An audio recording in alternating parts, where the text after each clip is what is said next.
ಹೊಳೆನರಸೀಪುರ ತಾಲೂಕಿನ ಹಳ್ಳಿಮೈಸೂರು ಹೋಬಳಿಯಲ್ಲೇ ಕಳೆದ 22 ದಿನದಲ್ಲಿ ಶಂಕಿತ ಡೆಂಗಿ ಜ್ವರವು ಓರ್ವ ಯುವಕ ಹಾಗೂ 4 ಮಕ್ಕಳನ್ನು ಬಲಿ ಪಡೆದಿದ್ದು, ತಾಲೂಕು ಆರೋಗ್ಯ ಇಲಾಖೆಯವರು ಡೆಂಗಿ ಜ್ವರ ನಿಯಂತ್ರಣಕ್ಕೆ ತುರ್ತು ಕ್ರಮ ಕೈಗೊಳ್ಳದೆ ಜಾಣಕುರುಡು ಪ್ರದರ್ಶನದಿಂದಾಗಿ ಗ್ರಾಮೀಣ ಜನರಿಗೆ ಕಂಟಕವಾಗಿ ಕಾಡುತ್ತಾ ಶಂಕಿತ ಡೆಂಗಿ ಜ್ವರ 5 ಬಲಿ ಪಡೆದಿದ್ದು, ಜಿಲ್ಲಾಧಿಕಾರಿ ಭೇಟಿಯಿಂದ ಸಮಸ್ಯೆ ಬಗೆಹರಿಯದೆ ಸಮಸ್ಯೆಯಾಗಿಯೇ ಕಾಡುತ್ತಿದ್ದು, ತುರ್ತು ಕ್ರಮ ಕೈಗೊಳ್ಳುವಲ್ಲಿ ಇಚ್ಛಾಶಕ್ತಿ ಕೊರತೆ ಎದ್ದು ಕಾಣುತ್ತಿದೆ ಎಂದು ನಾಗರಿಕರು ದೂರಿದ್ದಾರೆ. ತಾಲೂಕಿನ ಹಳ್ಳಿಮೈಸೂರು ಹೋಬಳಿಯ ದೊಡ್ಡಹಳ್ಳಿ ಗ್ರಾಮದ ಸೋಮಶೇಖರ್ ನಂದಿನಿ ದಂಪತಿಗಳ ಪುತ್ರ 6 ವರ್ಷದ ಚಿರಂತಗೌಡ ಮೃತಪಟ್ಟ ದುರ್ದೈವಿಯಾಗಿದ್ದಾರೆ.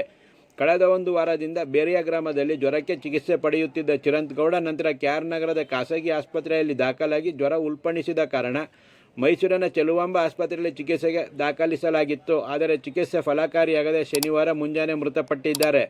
ಜೂನ್ 29ರಂದು ಹಳ್ಳಿಮೈಸೂರಿನ ಕುಮಾರ್ ಎಂಬುವರ ಪುತ್ರಿ ವರ್ಷಿಕಾ 8 ವರ್ಷ, ಜುಲೈ 3ರಂದು ಗುಡ್ಡೇನಹಳ್ಳಿ ಗ್ರಾಮದ ಲೋಕೇಶ್ ತನುಜಾ ದಂಪತಿಗಳ ಪುತ್ರಿ 11 ವರ್ಷದ ಕಲಾಶ್ರೀ GL, ಜುಲೈ 5ರಂದು ದೊಡ್ಡಹಳ್ಳಿಯ ರಮೇಶ್ ಅಶ್ವಿನಿ ದಂಪತಿಗಳ ಪುತ್ರಿ 6 ವರ್ಷದ ಸಮೃದ್ಧಿ, ಜುಲೈ 19ರಂದು ಗೋಹಳ್ಳಿಯ ಮಂಜುನಾಥ್ ರೇಖಾ ದಂಪತಿಗಳ ಪುತ್ರ 22 ವರ್ಷದ ಕುಶಾಲ್ ಹಾಗೂ ದೊಡ್ಡಹಳ್ಳಿಯ ಸೋಮಶೇಖರ್ ನಂದಿನಿ ದಂಪತಿಗಳ ಪುತ್ರ 6 ವರ್ಷದ ಚಿರಂತಗೌಡ ಮೃತಪಟ್ಟ ದುರ್ದೈವಿಯಾಗಿದ್ದಾರೆ.